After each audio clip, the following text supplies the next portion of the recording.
Good morning बच्चों, स्वागत है आपका 10th क्लास सामाजिक विज्ञान ऑनलाइन क्लासेज में। आज हम पढ़ रहे हैं पाठ 7 राज्य सरकार, जिसका टॉपिक चल रहा है अपने उच्च न्यायालय। भारत में एकीकृत न्यायपालिका व्यवस्था को अपनाया गया है, जिसमें सर्वोच्च स्तर पर उच्च न्यायालय होता है, उच्चतम न्यायालय होता है, जो कि नई दिल्ली में स्थित है। उसके अधीन उच्च न्यायालय होते हैं।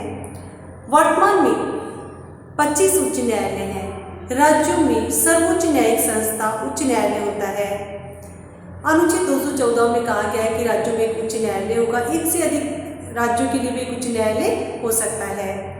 भारत में सबसे पहले 1862 ईस्वी में कलकत्ता, बॉम्बे और मद्रास में उच्च न्यायालय स्थापित किए गए। 1866 में इलाहाबाद उच्च न्यायालय की स्थापना की गई। इसमें भारत में 25 उच्च न्यायालय हैं।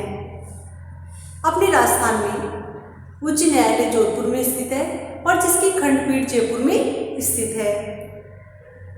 उच्च न्यायालय का संगठन अनुच्छेद 216 में कहा गया है कि प्रत्येक राज्य का एक उच्च न्यायालय होगा। न्यायाधीशों की नियुक्ति संविधान के अनुच्छेद 217(1) के अंतर्गत उच्च न्यायालय के न्यायाधीशों की नियुक्ति राष्ट्रपति जी के द्वारा की जाती है और राष्ट्रपति जी न्यायाधीशों की नियुक्ति के समय सर्वोच्च न्यायालय के मुख्य न्यायाधीश, कॉलेजियम व्यवस्था और राज्यपाल से परामर्श के आधार पर उच्च न्यायालय के न्यायाधीशों की नियुक्ति करते हैं। फिर न्यायाधीशों की योग्यताएं संविधान के अनुच्छेद 217(2) के अनुसार वह भारत का नागरिक होना चाहिए। दूसरा, वह किसी उच्च अधीन संस्था में 10 वर्ष तक न्यायिक पद धारण कर चुका हो या कम से कम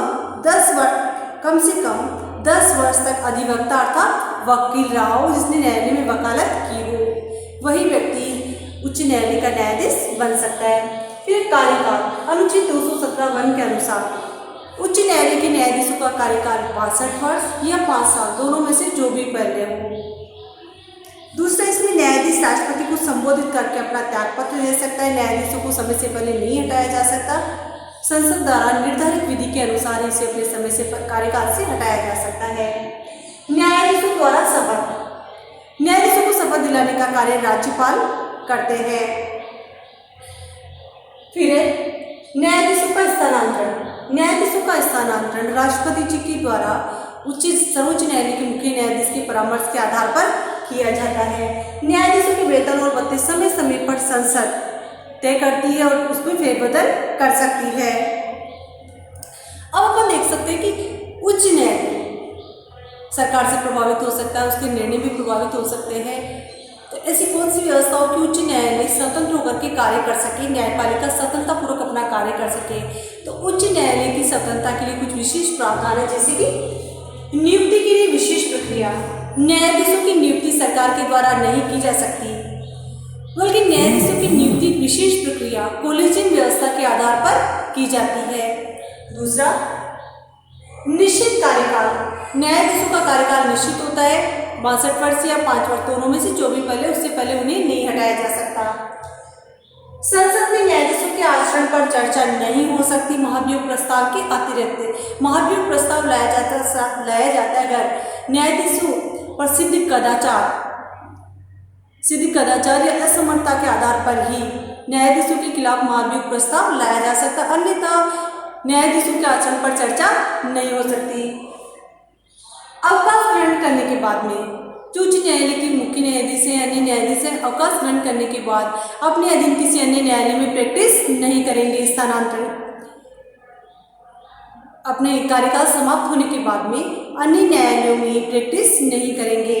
फिर है कार्यपालिका से पृथक्करण, न्यायपालिका को कार्यपालिका से पृथक रखा गया है ताकि न्यायपालिका स्वतंत्र होकर के कार्य कर सके।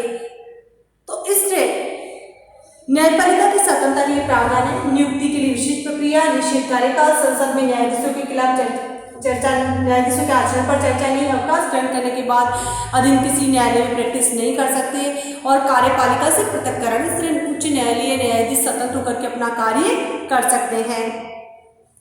फिर अपन बात करते हैं उच्च न्यायालय के कार्य क्षेत्र और शक्तियों की, क्षेत्राधिकार की। उच्च न्यायालय का क्षेत्राधिकार सबसे पहले आता है प्रारंभिक क्षेत्राधिकार।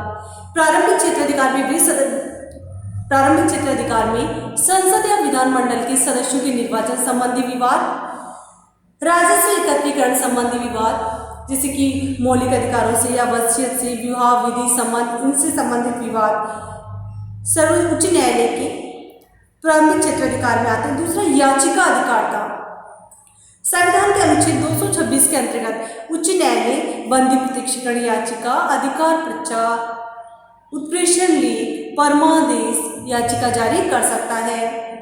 अनुच्छेद 32 के अंतर्गत जहां सर्वोच्च न्यायालय मौलिक अधिकारों के लिए याचिका जारी करता है, रिट जारी करता है, आदेश जारी करता है, वहीं उच्च न्यायालय मौलिक अधिकारों के साथ साथ अन्य विवादों के लिए भी याचिका जारी कर सकता है।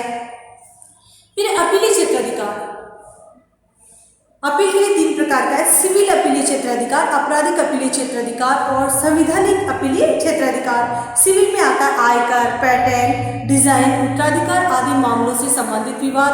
आपराधिक में आता है सेशन न्यायालय ने 4 वर्ष का दंड दिया हो या फिर मृत्युदंड दिया है तो उसके विरुद्ध अपील उच्च न्यायालय में की जा सकती है। संवैधानिक अपीलीय क्षेत्राधिकार में संविधान की व्याख्या से संबंधित कोई विवाद होता है तो वह इसमें लाया जाता है। अभिलेख न्यायालय अनुच्छेद 215 के अंतर्गत उच्च न्यायालय को अभिलेख न्यायालय माना गया, जिसके 2 अर्थ होते हैं कि एक तो इसके जो निर्णय साक्ष्य के रूप में रखे जाते हैं, दूसरी इसके खिलाफ अवमानना करने पर उसको दंड दिया जा सकता है। प्रशासन संबंधी विवाद, प्रशासन संबंधी विवाद में आते हैं उच्च न्यायालय अपने अधीन किसी न्यायालय के पत्रों और निर्णय को मंगवा सकता है, उनकी जांच पड़ताल कर सकता है।